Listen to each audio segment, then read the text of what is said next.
We begin with breaking news out of Kelso, where an agreement has just been reached to end a teacher strike. Both the teachers union and the school district negotiated today, and they came to an agreement over salaries. School will resume tomorrow morning at 10 o'clock. The 2-hour delay, they tell us, is so teachers have a chance to prepare for students after missing more than a week of school. So far, the details of the agreement have not been released. KOIN 6 will continue to follow any developments in this deal, though, so keep it right here for the latest or head to our website, KOIN.com. A man who was well known for his love of local music is dead, the victim of a hit-and-run accident in southeast Portland. It happened near the intersection of Southeast Stark Street and 29th. KOIN 6's Jennifer Dowling joins us now with more on what happened. Jennifer? Back to you, Tim. Jennifer, thank you. Police are asking for your help finding a man who shot another man to death in southeast Portland. Police found 25-year-old Tyler Woods suffering from a gunshot wound Friday night near 132nd and Bush. They shut down the traffic in the area and told neighbors to stay inside. So far, the shooter has not been arrested. If you know anything about what happened, please call police. Police are also investigating a shooting that sent a man to the hospital in Portland's Elliott neighborhood. They say it happened around 2 o'clock this morning near the corner of Vancouver and Tillamook. Not long after the shooting, a man walked into Legacy Emmanuel Hospital with a gunshot wound. Police say at the scene, a car was also hit by multiple rounds of gunfire. If you know anything about the case, please call 911. And in southwest Portland's Hayhurst neighborhood, police trying to figure out what led to the death of a 47-year-old woman. Patricia Wyndham was found dead inside her home on Friday. The medical examiner is waiting for toxicology results, though, before determining a cause of death. They say there were no signs of violence. Taking a look ahead to tomorrow, the mother accused of killing her teenage son will be in court. Police say 42-year-old Diane Davidoff shot her 17-year-old son in the back in their Gresham home on Thursday. Jacob Davidoff died at the scene. Police haven't given any information about a motive. We dug deeper into the case and talked to neighbors. They tell us she seemed to be paranoid that people were following her recently. Davidoff is being held without bail. Also tomorrow, a suspected home invader and rapist will appear before a judge. 29-year-old Omar Solano Villanueva is accused of following a woman home from a restaurant in the Hillsdale Center in southwest Portland. The alleged victim says she met him for drinks downtown, then went to that restaurant and told him she didn't want him to escort her home. Hours later, though, she says she woke up to him assaulting her. Neighbors say they can't believe it happened in what they consider a safe part of town. Very, very quiet, very family-friendly. Police believe there may be more victims of similar crimes. They're asking anybody with information to contact them. Caught on camera, video of what appears to be a cougar near Canby. Mark Gago shows us this surveillance video. Well, you can see the big cat in the center of your screen right here. He believes it's the same killer cougar that has been preying on livestock for more than 2 weeks.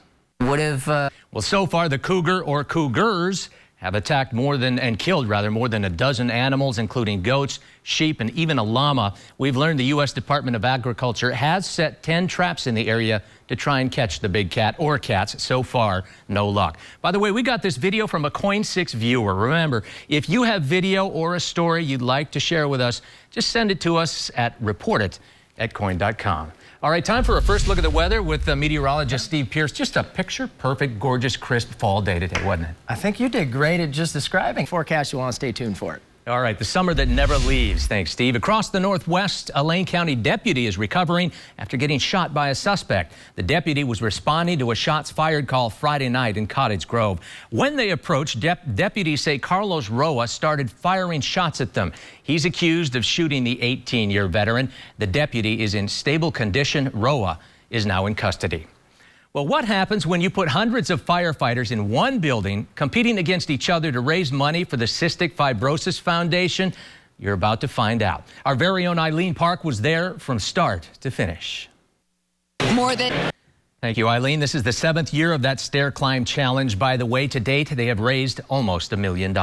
Hey, no stairs involved in another huge fundraiser downtown today, but there were still a lot of steps taken at the ALS Walk. Several thousand people joined the 3-mile jaunt that starts at the World Trade Center, runs along Waterfront Park, crosses the Steel Bridge, and then doubles back on the East Side Esplanade to the Hawthorne Bridge. Locally, their goal is to raise close to $500,000 to help find a cure for the disease.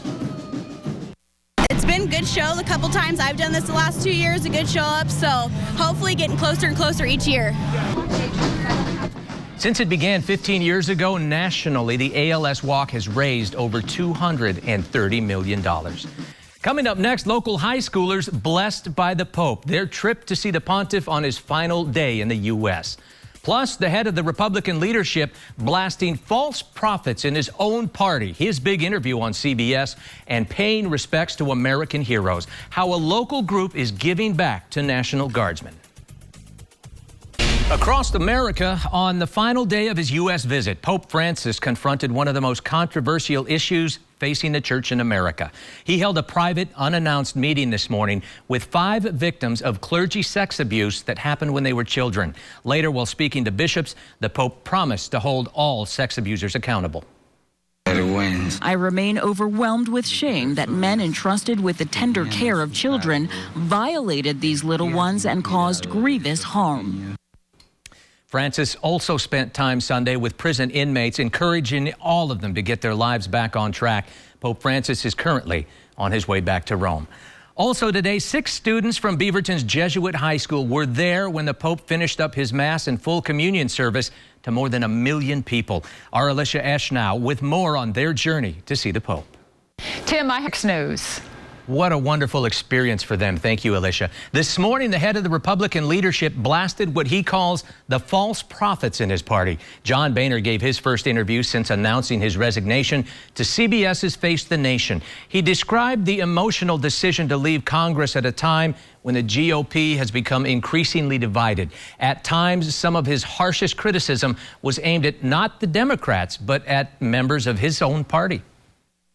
You know, the Bible plan never had a chance.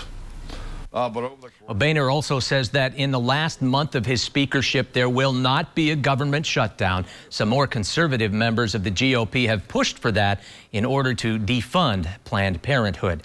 Hey, we're in for a triple treat of lunar luminance tonight. I said it. 1, we've got a harvest moon tonight. 2, it's going to be a supermoon. That's the closest full moon of 2015. And 3, there'll also be a total eclipse of the moon called a blood moon for all of you to take in. But the key thing is having a good eastern horizon, clear trees and buildings, because you want to see the moon rise. We're expecting a nice large moon. It's going to be fairly red. It's going to be a spectacular view.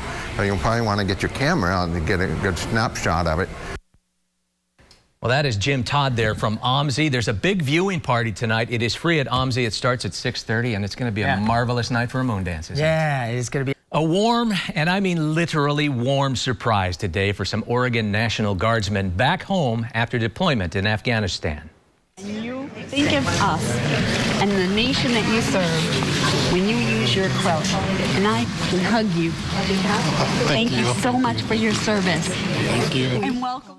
An organization called Quilts of Valor handed out patriotic handmade quilts to some 70 soldiers at the Hillsborough Armory today. Each quilt worth about $200 worth of material and 100 hours of labor and love is the group's way of saying thank you. It's very emotional for me as a mom to know where these men have been. In this case, it's just men, where they've been, and the sacrifices not just the men have given, but their families. 4 of the soldiers were injured, 1 shot in the neck, but all, we are told, are now doing just fine. That'll do it for Coin 6 News at 5:30. We're back, though, at the top of the hour with more news, weather, and sports. I'm Tim Becker. We'll see you then.